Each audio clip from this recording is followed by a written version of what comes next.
Hello and welcome to the Gold, Goats, and Guns podcast for April 11th, 2025. My name is Tom Luongo, and we have a lot to talk about. It is episode 212, and I have, by popular request, my partner in crime at Gold, Goats, and Guns, Dexter White, back to talk about, well, what in the hell Donald Trump is doing with trade flows and tariffs and this and that and everything else. And I know what I think about this, and I picked Dexter's brain a little bit when we were like, yeah, we have to absolutely do a podcast on this. So, Dexter, good morning. How are you? Good morning. I didn't realize anything was going on. I've just been, I've been planting sunflowers and filing my nails. How are your cats? It's like watching the cats. I didn't realize anything was going on. It's pretty funny. I'm. What I will say is like the shock and awe conveyor belt, is working pretty well to exhaust the media to the point of total collapse, and that I appreciate. I'm not sure I appreciate as much being on that conveyor belt with them, but look, hey, I voted for this. Yeah, that's true, and that's the thing that's so funny on Twitter. Did you vote for this? I'm like, oh, I voted for a whole lot more than this, folks. Like, you have no idea.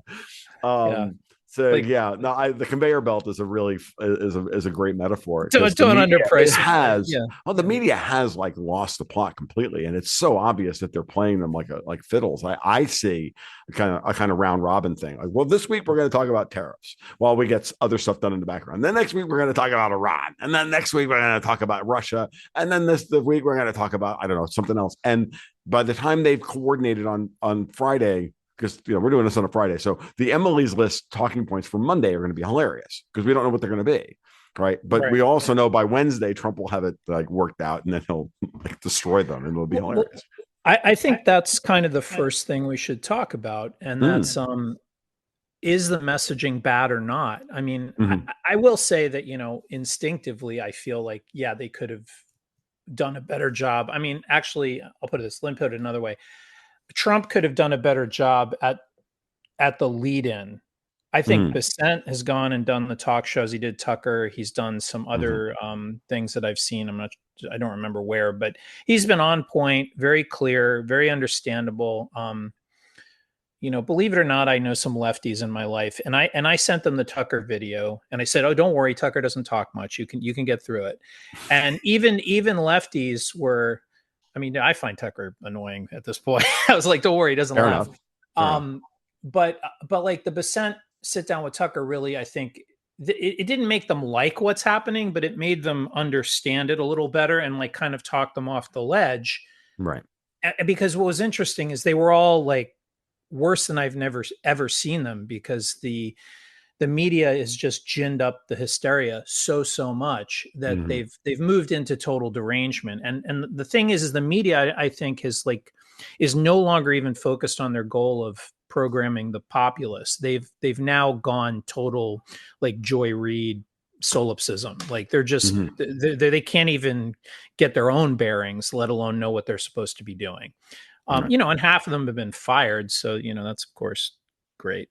So the ones that remain is the ones I'm talking about. So So for me, I feel that the message is out there if you choose to find it, and if in our fractured media environment you know where to find it. And that even a lot of people on our side are just I think have been very frustrated with Trump, but I'm kind of opening it up as like maybe the method behind the madness is really the point. And keeping the media off balance, I think, is one of the fundamental beats of this Trump 2.0 administration. Absolutely. People think he's responding to them, but he's not. He's leading them down.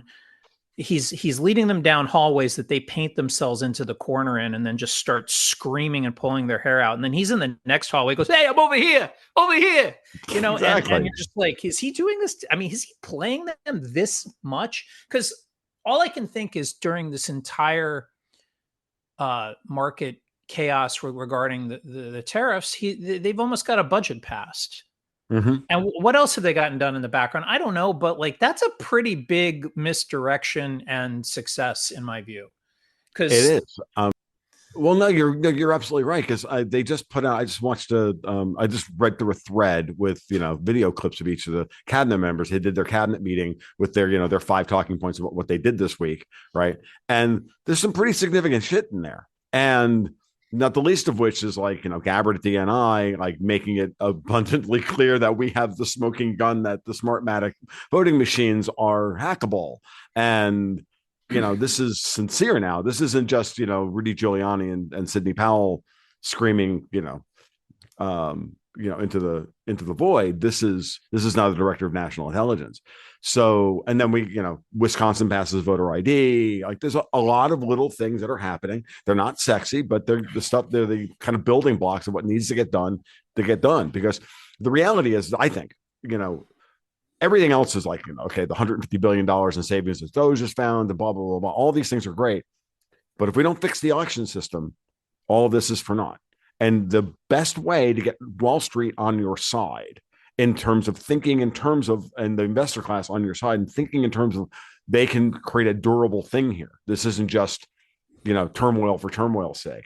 And it's all a short-term play, is to fix the election system, is to fix to get durable gains in terms of changing the culture in DC and changing the way we handle money and everything else. That's been my argument going back years, that if they want to fix something, they have to do it this way, because you have to put meat on those bones, because then those guys will then turn around and give this team another term and we can get some consistency, and then the markets will stop like screaming in pain. Yeah. And that's very normal. I wish, I just kind of, when you're talking, thought of this is like, I wish they would message the idea that, our voting system is being manipulated by outside actors, and that, specifically the Democratic Party has, I think, received more direct payoffs. I think it's easily provable from China and other adversaries. But like the idea that the country's voting system is being manipulated by outside actors is a fundamental threat to the nation, and it needs to be taken that way. I mean, Trump has brought enough democratic ideas into the forefront. I mean, my God, he's a labor Democrat in terms of a lot of his policy. We're gonna, we're trashing free trade, and I'll get to, forget the word free there, but like, so many of the things Trump is pioneering in the right, in the quote Republican Party are democratic ideas. So we can have a plurality of ideas. But we can't have a plurality of voting systems. We need a voting system that works. And, the Democrats are going to have to rebuild themselves as a party that's not full of, people being manipulated by foreign actors. And frankly, as antagonistic as that speech would be, I think it's the reality we're in. And I think we need to get over this, self-destructive national fit about yelling at each other and go, look, we have to have political debate in this country again, but we have to not be, so much of what the Democrats did to Trump was projection. They know how dirty they are. I mean, they know that they had a Chinese spy in Feinstein's car, that they had a Chinese spy in Swalwell's bed, that that Holchel's assistant is being charged with espionage. They know how dirty they are. They know this goes back to Charlie Tree and every aspect of the Clinton administration and selling our nuclear secrets. Like, this is a serious problem. And why, the Republicans were bound for so many years by that consent agreement in South Carolina, North Carolina. Right. I mean, it's multi-state, but, and so they could never really accuse the Democrats of anything. And yet the Democrats have not only a national kind of riot on demand infrastructure, they have a cheat in the elections infrastructure. And I think it's, aligned with something much bigger and more nefarious, which is an offshore, actor involvement. And, of course, so many people in the Democratic Party don't realize that. And look, this is not to imagine a world with no Republican corruption. That's not what I'm saying. Right. I want to be very clear about that. But like this, our voting system has to be something we can trust. We don't need to use closed source voting machines. And we can easily create a proctored double witness, triple witness, because I would always like to have a non-party affiliate observer in every one of these counting rooms. Republican and Democrats, not enough. Right. and but this can be done. We can create paper records that we keep for 90 days and then burn them after all the challenges are, there's no reason why we can't do this well. There's a lot of open source voting systems that have been taped out. Mhm. They're bulletproof to 4 nines, good enough. Right. No, I agreed. And anybody who's arguing against that at this point is arguing simply because they want to continue to cheat. It is a fundamental aspect of pretty much every aspect of our culture. I don't care. Well, if we we're have a talking about 1-9. voting. We have a 1-9 voting system, meaning its accuracy is in the 90s. It could be Right. 91%. Right. It could be Two 99. nines is 99%. Three Right. nines 99.9. So Yes. we're nowhere near 3 nines, which is the No. bare minimum for most things that you want to take seriously. Exactly. But I'm making you're intimating a broader point, I think, which is that what we see in the media at every level, which is why the media is so very important. And you and I talked about this in the past and whatnot, that the goal of this administration is to break the media. And so in your opening monologue, I think you kind of laid it out very well that Trump's in the process of doing so with his, moving from room to room to room and screaming at them and then saying, oh, by the way, I'm over here now. But what's important here is that this is not just, voting. This is our financial markets. We have people cheating in the financial markets at every level. We have people cheating at, the legislative level. We have people cheating at the judicial level. We have people cheating everywhere. And everybody's arguing that they should be allowed to cheat and that cheating is okay. Like, no, cheating is not okay. And that's where we have to hold our ground in every way when it comes to our messaging, and certainly from the standpoint of the administration. That's what they have to do. And if they move from point to point making this point, or from like idiom to idiom or vertical to vertical to make this point, that's fine. But I think you can see that at you see it with Doge, you see it now with DNI, you see it with a variety of other things, and it's not going to be perfect. Like, folks, there's plenty of people who are traders, still up on Capitol Hill. So, I think the biggest fear we have right now, the biggest worry we have right now, honestly, is people getting impatient because they've been waiting so long for something good to happen that they want it all to happen tomorrow to validate the fact that they don't need to be anxious about the future anymore. Well, there's a lot of systemic corruption that needs to be arrested and then rooted out. And those are two different things. Arrested meaning like stop the forward progress of the corruption. Right. B, root out the corruption. And then the hard part, C, replace it with something that is vastly less corrupt. Without the goal being perfection, because that's unrealistic. I mean, the other thing is back to the kind of tariff messaging. I'm not sitting around thinking that Trump, is weighing the fine points of semiotics. Like, I don't think he gives a fuck. But these aren't duties, but they're not tariffs, right? Like duties are very specific to products, and tariffs are more industry and national level. But the way they came up with the equation, they had a goal, and it's a very easy to communicate goal. The problem is that all the lefties were like, oh, they don't even know what tariffs are, because of the goal being that they want to basically reduce bilateral trade deficits to zero. And so this has wasted a week of our time where everybody in the media has, well, the Trump administration, doesn't know what a tariff is. And then you have all the people repeating this. It's like, well, they know what a tariff is. They just don't care. They're calling this a tariff, but it's really not just a tariff, because this leads to the questions like, well, hey, Australia didn't even have tariffs. And now there's, everybody's getting a 10% tariff, it seems. Right. And then some people might be able to negotiate their way out of that.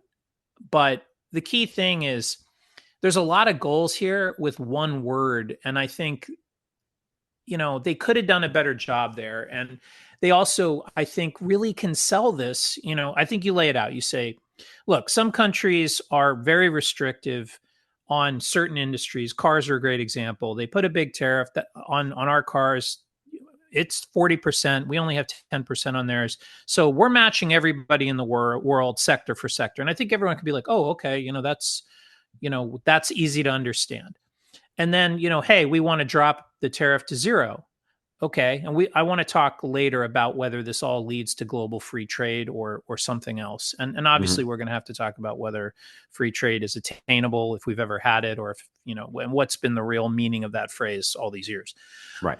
But for now, like, the other aspect of the Trump tariff message is that, bilateral nation trade balances aside, um, the calculation aside is based on the actual current, trade deficit between the countries, and that could be from a country with zero tariffs on us. Mm-hmm. So imagine a small, underdeveloped commodity export kind of nation who's poor, and yet they have cobalt, so they're exporting cobalt so that we can make phones. And you know maybe they're really exporting it to China because that's where the phones are made, but or Malaysia or Singapore or the sub assemblies, blah blah blah. But however the trade gets, recorded, it's a net deficit with the US, and they don't really have a lot of money to buy a lot from us. Do we really want that trade deficit to go to zero? I mean, I don't think so. Mm-hmm. I mean, I think that, and that's a very complicated thing where you start going, look, we want a net balance, maybe not even of zero. Like, do we want our net trade deficit across all nations to be zero? Um, I think as the country with the obnoxious, exorbitant special privilege of having the world reserve currency, I don't think we have to even make that our goal. But Mm-hmm. nor do I think that we live in a world that isn't going to keep growing, even as population is approaching sometime maybe in the next 20 years, like a global peak. Mm-hmm. But we got, I mean, we're still globally centered around a growth economy. And in that case, I think the reserve currency nation can run a little bit of a deficit. Mm-hmm. I do think our deficit should be way less. I think it should be not feeding a doom loop in our debt. Mm-hmm. Like, those are the goals, not Right. these abstract zero, and then especially not an abstract trade deficit of zero with every nation. I think we have to say we don't want to empower the checkbook of our enemies. We don't want to give China a net 500 billion a year. That's the goal. It's not really the trade deficit against, the Congo. No, it truly is, and I agree with you, right? That we It's don't a care hard about. message, though. How do you It is. smooth that It is all a hard. out? Well, you start with it is a hard message, and so you start with look, we start with that, and then you go and you put tariffs on everybody in the way they did it. And I think the formula was that basically we're going to claw back half the trade deficit, and that's what the tariff rate is in order to take the trade deficit that exists to 50% of where it is currently. That was the rate. Now, saying that plus 10%. Now, saying that the real goal was, I think, to snuff out who is and who is the enemy. And it's not Vietnam per se. It's not the Congo who's shipping us cobalt. I don't think Trump cares about that. It's to start the process of going, okay, that's an easy problem to solve. Yeah, we don't have to worry about running a trade deficit with the Congo for cobalt and molybdenum and a couple other metals. We don't care about that. What we care about is the European Union. What we care about is Canada. What we care about is China. We care about the countries that complained that we had the right to say to them, we do not want to run a massive trade deficit with you anymore. And then they countered with retaliatory rhetoric and or action. And that, Yeah. I think, was, and so this was a means by which so the messaging for the media to go, oh, Trump doesn't know what he's doing. That's fine. That does not matter. Well, What it's has not like they were ever going to be honest, and right. the idea that any of these countries can call what they're doing a retaliatory, it's all absurd. It's like you're tariffing us 40, we tariffed you 20 back, and now you're retaliating. Right. I feel like this kind of absurdity should be a lot easier to get people's heads around, and Right. I think more people get it than is being the media would lead you to believe in the Of current, course. Of course. No, because I mean, look at Trump's approval rating and on all of this stuff. I think it's very, very clear that the people get it. And be honest with you, I also don't think that they care if he fights fair. I think we're at a moment in time where there's none of where we don't have to. There's a lot of people that are like, I don't care if he fights fair with this. Right. And I I think don't there's a care. class of people who don't even like him and Hmm. didn't vote for him and Hmm. still are like, yeah, he's a jackass, but he's very easy to understand. He's taking the fight to these other countries. And even if he does it wrong, I'm willing to let him and that's a slice of the electorate that I don't think the media realizes exists. And Oh yeah, I've oh, met people who are agreed. like, I don't like Trump at all. I didn't vote for him, but like and I don't even think he's doing this right. But he's trying, and like they recognize that not only has no one ever tried, but that they've been selling us out the whole time, and they're kind of nervous. So like he's gonna fuck it up, Hmm. and that's what they're worried about. But Sure. it's kind of like when they really give him the benefit of the doubt to a level that surprises me, given that they don't like him, didn't vote for him. Hmm. But these are the people like a little to the right, well, not on the right left Right. spectrum, but like just a little away from the Trump hysteria people, obviously, Yeah. who think he's Hitler and all that. Well, and that's the These are funny like the part people about who are it. just embarrassed by him. They're like, and Fine. this would include never Trumpers, but also the very large part of the middle who's just Yes. like, I just, he's just kind of too much for me. And Sure. I What's really get that. funny is, yeah, no, I get it. And so remember, everybody, that whenever you hear somebody saying, but everything before the but does not matter. This is what they actually care about. They want someone to do something. And he's got the opportunity here because of what you just laid out to then convince them that he actually got results, and that will bring them across and bring them and talk them down another step off that ledge and be like, yeah, he's a jackass, yes, he's too much, yeah, I don't like him, but Yeah. he did this and this, and that's all that matters. Because at the end of the day, what do the Democrats have? I'm thinking purely now in terms of midterm politics is where I'm going with this. Like, Trump has to bring that layer of the electorate across to ensure that they can get the kind of durable and large um, majorities in the House and the Senate to really get things done, to codify everything that's been done so far. Like, that is what needs to happen. And otherwise, we're going to be, that's what we're worried about. So from my perspective, like thinking about this from a electoral politics perspective, how does he build this into a durable thing again? And that allays the fears of the markets. That gets them to understand, oh, okay, he's got a plan. Okay, people can start putting their money on the table. Like, it's important. You have to change. You have to. The transition state is messy, right? You and we've used this metaphor many times. The transition state is messy, and we're sitting like literally right in the middle of the transition state right now. The question is, are we going to get to a stabler outcome on the other side of the transition state? And I I think we will, but that Well, messaging is going to be very difficult as to whether or not Trump can bring enough people across in the right amount of time to get that done. one, yeah, so one last thing for me about messaging before Mm-hmm. we, so the three aspects of the messaging are kind of duties, tariffs. We know there's no mention of duties, although a lot of the times what Trump's talking about technically are duties. Mm-hmm. Um, but I think the real thing about the normalization of deficits is really about regulatory reform being induced on the other country, Yes. and because when you have this, oh my god, but they don't even have a tariff on us. Are you crazy? What's really happening there is they have a ton of regulations which effectively act as tariffs, Mm-hmm. and that invites a lot of discussion about a lot of topics, pollution, this, that, the other thing, and then it comes down to like commodities versus finished goods, and then in agriculture, I would say it comes down to whether are you talking about refrigerated goods, meaning protein, or are you Mm-hmm. talking about grains? You're talking about things that can just sit, like there's a big difference between the two. And I think most of the regulatory, I'll put it this way: the bans, the protective aspect around grains is 100% national protection. Like the Japanese don't want to buy our rice because they Mm-hmm. have a lot of rice farmers. Okay, Right. very simple to understand protectionism. We get it.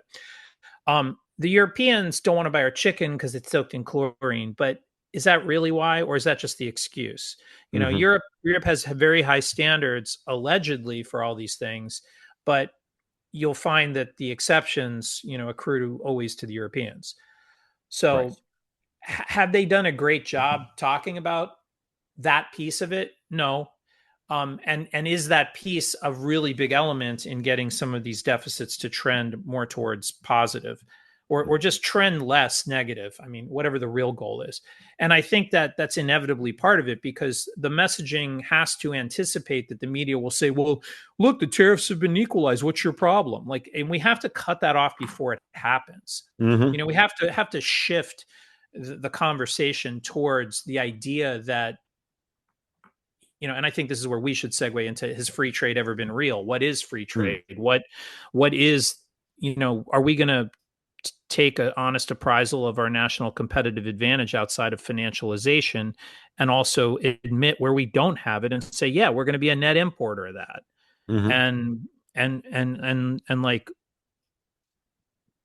proceed as such. You know, I think countries should be self-sufficient in food, but you can certainly import some food that you're not that good at making, and if you wind up in a conflict with that country, you're like, hey, no more saffron. Oh well, we're going to war with Spain.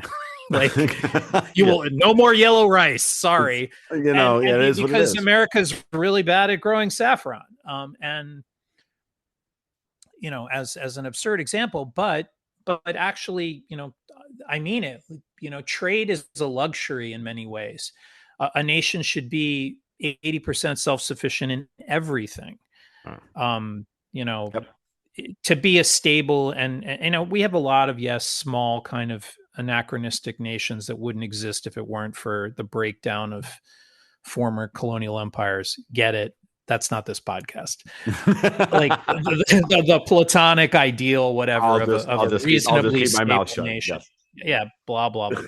No. So Your point is absolutely well taken, which is that I agree with you. Like this, that there's a couple of things that came out of that where you were talking 80% self sufficient in things like food and a lot of basic stuff. Because let's not kid our let's remind ourselves, why would you not want to be? What would be the downstream effects of not being self well, sufficient it's the and same things problem like with furniture and food and deindustrialization. everything else? It's the destruction of your culture. Your Right. food is your culture. It's we've learned this lesson from deindustrialization and outsourcing pharma input production to China. We learned it during COVID, which was not just a random event, in my opinion. We'll get to that later. Sure. But when you can't manufacture the precursors for all the pharmaceuticals in your national formulary, you're in an extremely vulnerable position. That's right. When you've deindustrialized yourself, you know, like Germany has, and wants to flip a switch and become what you were 15, 20 years ago, you find it's impossible. If you don't grow your own food, you shouldn't start fights with the people that grow your food, right? And more to the point, they will find it much easier to intimidate you because they know they grow your food. You know, I'm not saying that countries should be Mm-hmm. starting fights with other countries. I'm saying the nature of power is the Mm-hmm. use of power. Right. And the United States for a long time has acted as a moralistic nation, pretending it didn't use its power, as absurd as that may seem. But what Trump's really doing now is recognizing where we've lost certain games, and he's like, "Look, we're just going to play like a power player with the power we do have while we still have it." Right. And a large part of the left's response to that is to simply, you know, expose, I think, very clearly that they've been playing for the other side the whole time, because their response is not like, "Oh, a nation should have certain basic." No. There should be no voter ID. There should be. They have literally irrational positions, and they are all in on them. And you're like, okay, well, you're just not part of this thing, I guess. Like, you're a fifth column, and you might as well just say it. Right. And What you texted me last night. HUD cracks down on government-backed mortgages for illegal immigrants. Hey, come across the border and we'll help you yeah, I get a mean, like, what are mortgage as we an doing? illegal immigrant. And the law firms that were literally helping these people all mapped to the Democratic Party. And Right. now Trump's taking away their security clearance. He's doing what he can do. And yes, no, your point about what Trump is doing is to say, we have these strengths, we're going to use them, and we're going to use them in a mafia fashion. Like there's a lot of people on Twitter like complaining about this, usually of stinky French variety. So like complaining about his gangster mentality. I'm like, oh well, that's nice. Welcome to international fucking politics. Like, fuck you. This is the world. Yeah.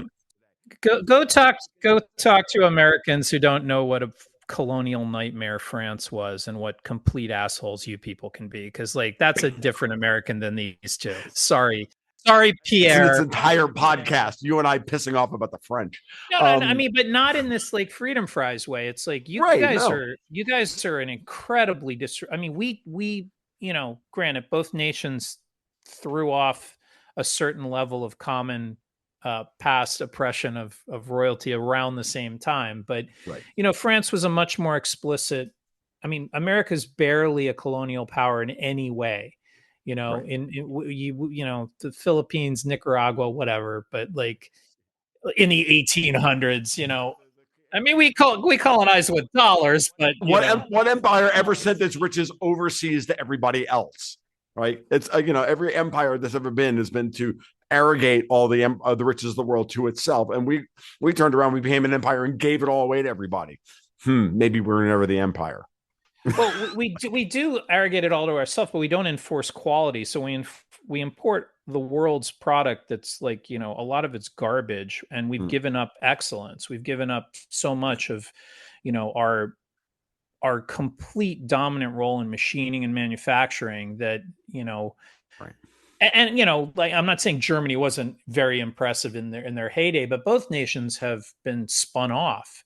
Mm-hmm. And it's sad because China's still struggling to keep up in areas. Everybody thinks, oh, they've closed all these gaps. They've closed a lot of gaps. They've done an amazing and what should be an intimidating rise very quickly, because there's a lot of things that we're not going to like going forward, as we try to catch up to what we've given away. And this is where I think it's the intersection of competitive advantage and like national ethos. Like America still has a national ethos. We haven't, the goal of Davos et al. Is to turn every country into like a melange population as an economic zone. Like Canada's the goal.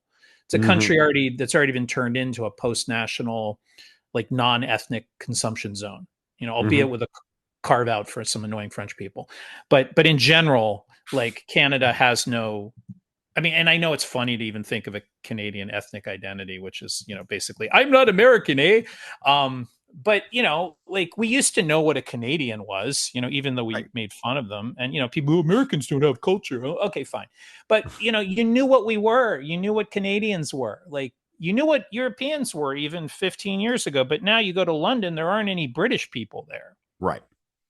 This idea that this is somehow inevitable. No, this is policy. And trade policy is part of this. Like they've financed these changes in these societies through what we, maybe want to talk about free trade. Like, was free trade ever free? Was its purpose anything else than deindustrializing the dominant powers? Was it always just a commie plot? Like fluoride in the water. Our precious bodily fluids. No, the older I get, they're all like, we've never had free trade. Like this is one of those things where like I say this, I remember, what tore it for me was listening to people, explain like various things that I didn't understand. My go-to is Jeff Snyder 10 years ago explaining the Eurodollar system in his own arcane way. And then when we started to pull away from and started to complain about the Eurodollar system, Jeff then turns around and goes, but it was a free market evolution against the evil tyranny of the Federal Reserve. And I'm like, no, it wasn't. Like, that's like the biggest rotten nonsense I've ever heard. Like, we never had free trade. The Eurodollar system was designed to come into existence. It was always predictably going to happen.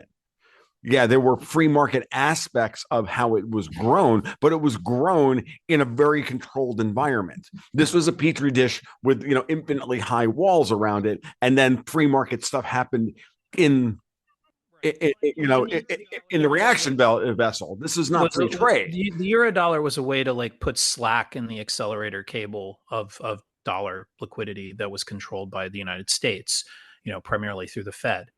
And what the Eurodollar system was, I think in many ways it began as just like like an outgrowth of the whole 70s arbitrage world where there was just so much currency speculation. We needed some dollars to screw over these countries, and the CIA went over and said, "Hey, we need this, we need that." But then just the creation of non-backed dollar debt became a way to just change the slack of the lever that should have been in under the control of the nation that printed the currency, Right. us. And what Wasn't. it did is like it's a very I think I'm not sure it was designed originally for that, but it certainly became a very hard to understand way of negating our ability to control our own currency liquidity. And I think it took a long time for people to really get what was the Mm-hmm. nature of the of how it neutralized our power. Like why did all this monetary policy not work so for so many years? It's like, well, you never really were in control of interest rates or the dollar supply. Bingo. Bingo. This has been the backbone of my kind of my entire argument now, going on what 6 7 years now, and understanding. Well, and then and as that understanding has sharpened over the years, and I'm not going to say that 7 years ago I understood all this, because I didn't, but I got the as you go through this and you begin to realize that this thing has always been this deep, and you go back through. I did a talk yesterday with Ian Burlingame on Tommy Kerrigan's podcast, and we had a very interesting talk about his view of how this system has always been in place in various forms, and this is just the latest iteration of it. But it's still continental Europe and City of London, and it's really nothing about our traditional British society, which is a very interesting take on the world. And and the older I get, the more I talk to different people who have different perspectives on this, the more I realize that this is a very, very complicated game, and but it's a very important one, and it's at the heart of this entire tariff trade reorganization that Donald Trump is, I think, trying to affect here. And I think personally, I think the Chinese are caught in the middle. This is when you stop to really think about the size and scope of all this, and this is why I've been screaming all week that I think that watching the cross market action, that the people who are bombing our yield curve right now, the people who are attacking the 10 and the 30-year bond, are the people who have been accumulating them for the last 4 years since we started tightening. And that's not China, folks. No, China's actually got a very short duration bond portfolio. They don't have the supply of 10s and 30s to move our market 60 basis points. They just don't. Right. But the Europeans damn well do. They also don't have any desire to get in any form of fight over symbolism. They just want the status quo to continue. Exactly. They just want to keep investing in their hyper industrialization. I mean, this is either so the Soviet Union spent itself into bankruptcy doing things it wasn't capable of doing, and China is spending itself into complete excess on manufacturing capability to deindustrialize the world, possibly for military reasons. So the idea that it comes inevitably to their collapse, I don't believe in that in a lot of people's China thesis. I think China is a very serious competitor. I also do think we can recognize that the entire U.S. ship of state, even through Biden, has understood this, and the entirety of U.S. policy is shifting towards explicit adversarial conflict with China. And I don't think that them not being a major player in the bond market right now is indicative of them being neutral or our friends in any way. I just think that was not what I was implying at all. Just to make that abundantly clear, I'm saying that at this inflection point in time, that what we've really uncovered is the depth to which the Europeans still want to have control over our system and the cost of our money and everything else. We are dealing with this 12 days after the final end of what was known as LIBOR. The 6-month synthetic LIBOR contracts that expired on March 31st after LIBOR itself ended on September 30th are gone. And now these banks Now these European banks now have to post real collateral and real dollars and real bank reserves in order to get access to dollars. They have to come to the Federal Reserve, or they got to go to our banks, and they can't just offer up. They can't circle jerk and offer up the same contract against each other with no real collateral behind it. This is in a very important moment in time, and I think the timing on this, on Trump's part, and I don't know if it was Trump. I personally think it was Scott Bessent, to be honest with you, who understands all this. So, and I think you're correct. And when we opened the podcast, he's like that you're correct in that he has been very clear about what his goals are and what his and what our goals are and what his and what he's attempting to do. And if you listen very carefully to both him and Jerome Powell and Jamie Dimon when he was on with Maria Bartiromo earlier in the week, which was a fascinating interview, by the way. It's very clear what's going on. They are targeting the regulations and the soft tariff and the soft tariffs and all that, and they're moving the messaging away from the tariff number itself. You shock and awe, and you get everybody to explode and abreact and be histrionic, and then you start the real negotiation. And the people who want to negotiate, you walk up to them with open arms, like Trump would normally do, and then, but everybody else gets the horns, and that's what's happening. His ability to do that is all. I mean, forget the election, which is way off, but the ability to negotiate all these things is predicated on the emergency around fentanyl, and like and more to the point, the national emergency that covers a few other things. But yes. Fentanyl is a North American China problem, meaning that we have a sort of a non-protectionist narco state to the south, and we have a protectionist narco state to the north, who are both, allowing the Chinese to transit precursor and actual finished fentanyl through their countries across our borders. And as much as they might not, I mean, Mexico's used to being called a narco state. Canada isn't, but this is the essence of the conflict. This isn't about whether Wisconsin farmers can sell milk into Canada because they have a 40% tariff on what goes into their milk bags. Like that's not what this is about. This is about saying, look, we're losing 100,000 people a year to fentanyl. We lost 400,000 people in all of World War II.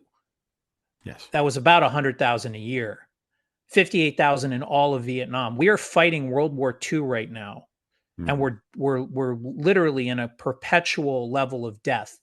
That is, we're in a war with China. Like there are, China's explicitly committing acts of war against us. With COVID-19, in my view, was a deliberate release as a response to like the Hong Kong protests, which, we probably had something to do with. We were probably seeding but in my view, those protests were pretty endogenous, and we threw some extra fuel on the fire. And to me, China reacted the way they reacted. Now, I might be wrong about that. It might have been a screw up. It definitely has a lab origin. That's not debatable. Then you have them admitting that this Volta typhoon thing is real. They literally acknowledged hacking our infrastructure. That's an act of war. That's a casus belli. And they're just like sitting there daring us to do anything about it. It was in the Wall Street Journal the other day. So COVID, infrastructure hacking, and fentanyl, these are all acts of war. If we still had a national ethos, we'd be explicitly trying to collapse the Chinese economy and depose the CCP. And whatever inconvenience would just be like, that would be, a necessary thing that a people with self-respect would take on, because we would see what's being done to us. But, Davos has made too much progress in deracinating and ruining, a national identity.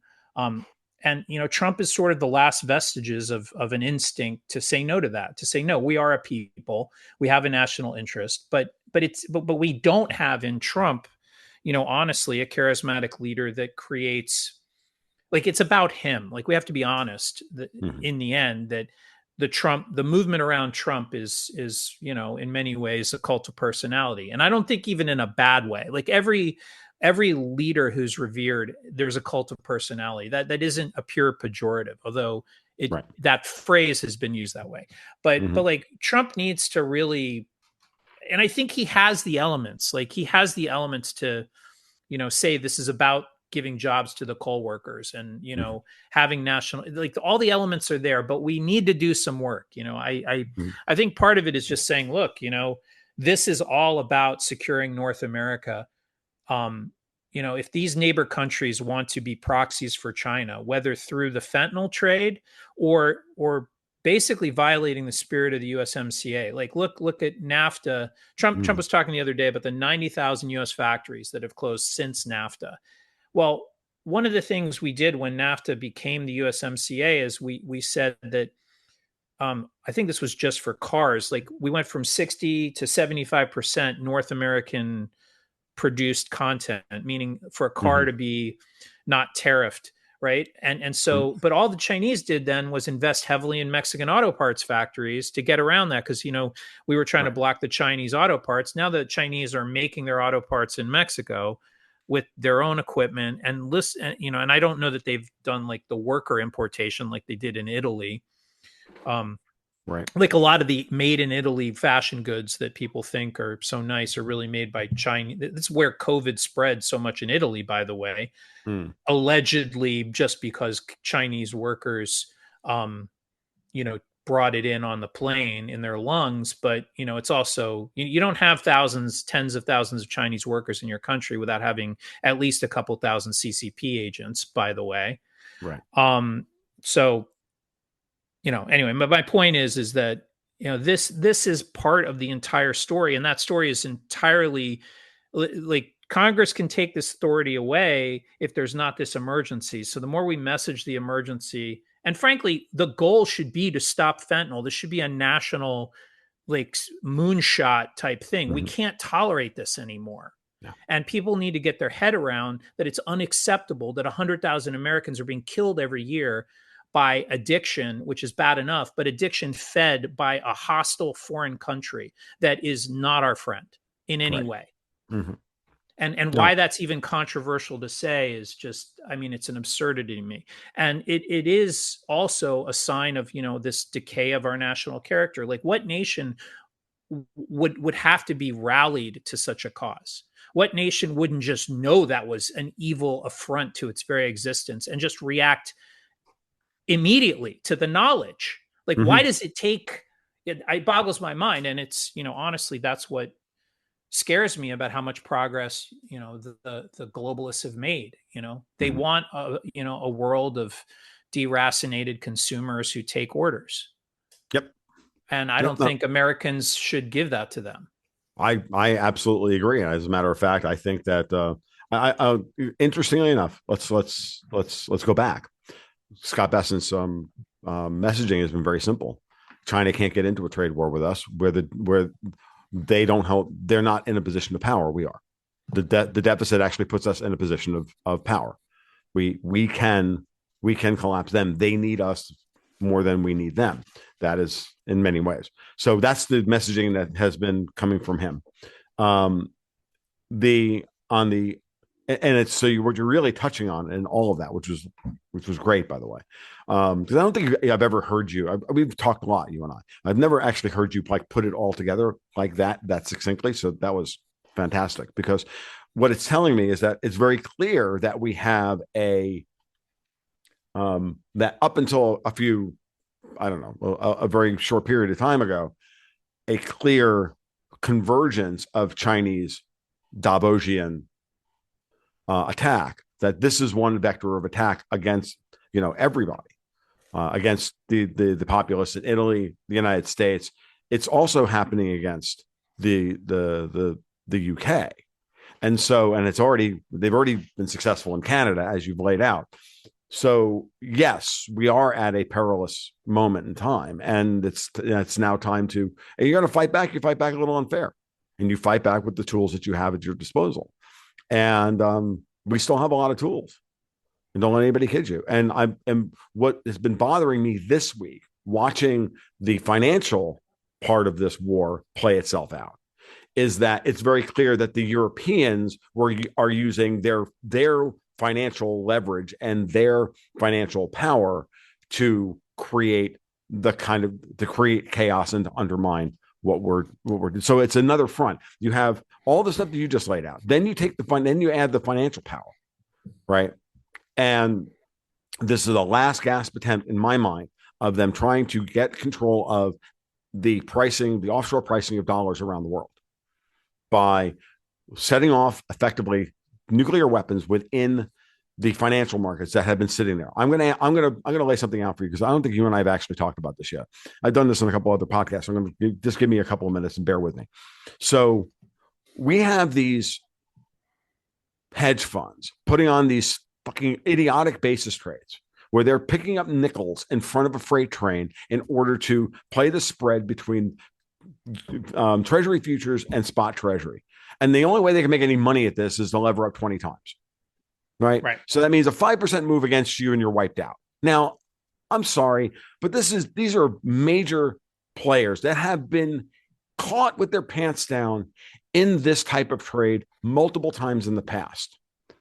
Two that I know of in recent memory are September 9th, 2019, the so-called SOFR repo crisis, and March of 2020, when the U.S. Treasury market went bidless, right, known as COVID.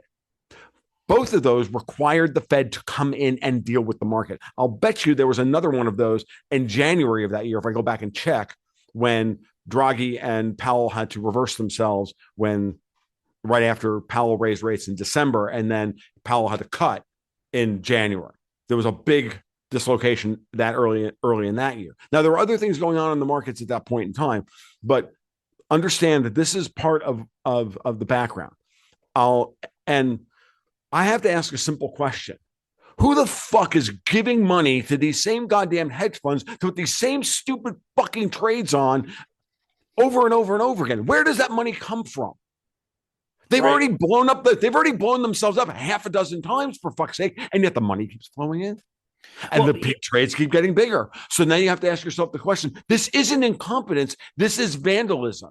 This is no different than building a fentanyl infrastructure in Mexico to import into the United States to kill hundreds of thousands of people. It's no different. You're attacking the fucking structure of our financial markets, and you're setting off goddamn tac nukes within our system. That's it. For all the regulatory powers and tools, not just obviously in the United States financial system, all the know your customer stuff, but like all the things, I mean, 90% of what the Congress does is financial regulation when you really think about it. Like, why is there no one at any desk who says, why you guys need so many dollars? You guys are a bunch of shysters. Your trades are bullshit. You're over-levered fruitcakes. We're not going to deal with, you don't get first priority. Like I don't have this many dollars and I'm not going to cause a crisis. Fuck you. Right. Like, and why doesn't that mechanism exist? Because we were talking the other day and I was like, I just don't understand why these hedge funds aren't allowed to just self-immolate. And why is there any financial contagion? And the answer is because somebody allows them to suck the dollars out of the market. Whatever happened, I mean, it's kind of like I'm actually making like an SNL argument. It's like there used to be something called lending standards.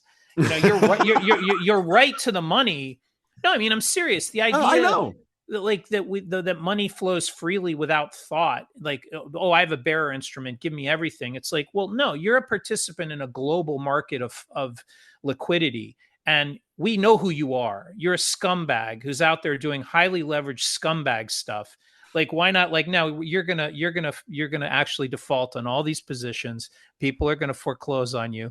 Your little Prada shoes are gonna go onto Poshmark, and you're gonna have no money. Like, you're bankrupt, motherfucker. Like, why does that never happen? Why do they get to suck liquidity out of the market without someone just going, yeah, no, we don't like you? Well, because yeah, no, I know, I agree, and this is where I say, is this going to be that moment where the Fed's like, you know what? No, you got to come to us and you got to pay 5% for it. And again, in the past, there's always been this kind of LIBOR slush fund where they could play that game. They don't have that level. They don't have that anymore. Now they got to go and get real dollars, and they got to get them from the people who have real dollars. And those real dollars are at the Fed and at the U.S. commercial banks. And well, I am not claiming to know enough about the actual origin of all these instruments, but I suspect that there could be a way at the national level to say, look, we can't allow, and this is a perpetual problem. Like, how many derivatives are out there? I don't know. Everyone's got an opinion. Nobody's got the answer. But there comes a point where I think it's kind of like, like a relationship score or whatever, a reputation score, excuse me. There should be like a fundamental way that, like, oh, I need all these dollars. It's like, well, yeah, you're not going to get them. I guess you're going to have a lot of pissed off creditors. Yeah. Like, I don't understand why the system's fait accompli to these runaway panics of liquidity can't be, and I'm not usually a guy who argues for regulatory policy. No, I But agree. I'm imagining, like, I have a hard time understanding why there's no control valve on stuff like this. I, um, and that's probably a good place to it's a good place to leave it. I think I have a couple of people that I know I want to talk to now about these very things, and now it gets into, why does Scott Bessent want to take banking regulation away from the Federal Reserve? Why did the Federal Reserve ever get banking regulation in the first place? Right? Like, these are good questions, and these are all questions that I'm looking at, and I don't even see Jerome Powell like being upset about the idea of he's not like striking back at Bessent when Bessent says things like that. I you know what I mean? Like, I didn't see that. What I saw was all of the really bad actors within the Federal Reserve are like leaving. Mike Barr and others. This is one of those things. This is why I want to talk to Caitlin Long next. So this is one of those things where I'm going to have to like get her on the podcast, because I know she has intimate knowledge of this stuff, because she dealt with it directly. So it's going to be interesting. Like, we're in a different world today, and like bit by bit by bit, piece by piece, that old system where they had their hooks and their claws into our financial system in a way that we couldn't control, those are all being, plucked off one by one by one, and like, call them lampreys, call them, whatever you want to call them. And eventually you can swim free. So this is a big moment. And I went back, this whole thing today, just this week, just reminded me of Archegos Capital. Remember Archegos Capital? How did Bill Wang, a convicted fucking felon, get all this money? Who gave it to him? And then why were Goldman and HSBC and everybody else willing to do business with this guy? And then how did he run the scam that he pledged the same money as collateral 7 times to ape Kathy Wood's retarded portfolio trades?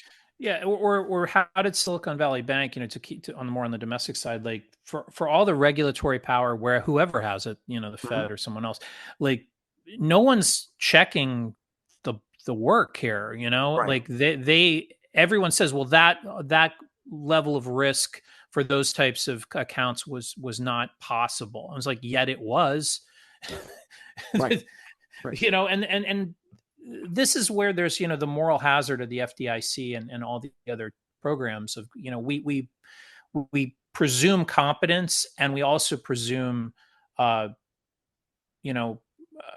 not morality, but like non-criminality, whatever. We presume competence and, basic honor. And we don't, that's a dumb thing to presume, especially the competence side, because so many of these banks are run by, my understanding of Silicon Valley Bank was that it was almost like a part-time level of control by, like, they just kind of had it all. It was almost a virtual bank in every way, not just that they didn't have branches, but that they didn't really have the typical control structure that a real bank would have. And that was the excuse that people had for, like, my questions at the time. I'm not going to go to the wall on that one, but we need to understand that when you remove any sense of skin in the game from banking, you get banks who will operate up to the level of the government insurance as their risk window. They don't think it's risk because, hey, we're covered up to $250 an account. Therefore, how many accounts do we have? Here's our buffer. No matter what we do, the feds are going to come in with this number. Right. So, like, and that's moral hazard. It's like vanilla stuff here. But we're in. Laws are always laws and rules are written as limits to people cheating. They are the limits at which people can cheat and get away with it legally. This is an age-old argument I used to make. That you and I've discussed in different ways and different times. Yeah, we're looking at the end of globalism. I hope that at some point during this period, we talk about what globalism was. And I suspect that the only reason we ever got to sort of free trade and globalism was this same corruption, and especially in the United States in the banking system. Mm-hmm. I don't think you get to I'll put it this way: you have to destroy the idea of risk, which we did very well in this country. Mm-hmm. And then you have to destroy the idea of like actually earning money on risk evaluated ventures, like again, a loan officer going, I'm not lending you money, you're an idiot. Mm-hmm. And when you remove that, you remove the value of, you change the time value of money inherently, because money is just something that eventually will trickle down from the Fed and for another podcast, from the fiscal side, from G, because a lot of what's happening in the whole rest of the Trump story is changing the value of G, of government spending in our GDP, and that is literally probably 3 podcasts. So I look forward to coming back and talking about the downstream effects of the end of globalism, because I think that's what we just talked about here, more or less, whether we or anybody else realizes it. We realize it's like. First, we outline the enemies. I don't know what I'm talking about. I'm pretty sure you don't know what you're talking about. But at the end, you can look back and be like, "What the hell were we talking about?" Right, and then we go, and that's why I always ad hoc title the episodes and on the back end, because I never know what they're actually fire, ready, aim. Okay, good. And it's so and we hit the side of the barn. It was good. Whose barn? I don't. I don't know. It does not matter. What matters is that we try and weave a narrative of some import to whomever is actually listening. All right, thank you, Dexter. That was great. We'll do the thing again, and we'll talk soon. So everybody who's listening, you know what to do. You follow me on Twitter at TFL1728. You can follow Dexter White at Dexter K White, and the Patreon /Gold Guts and Guns. We're out. Keep your stick on the ice.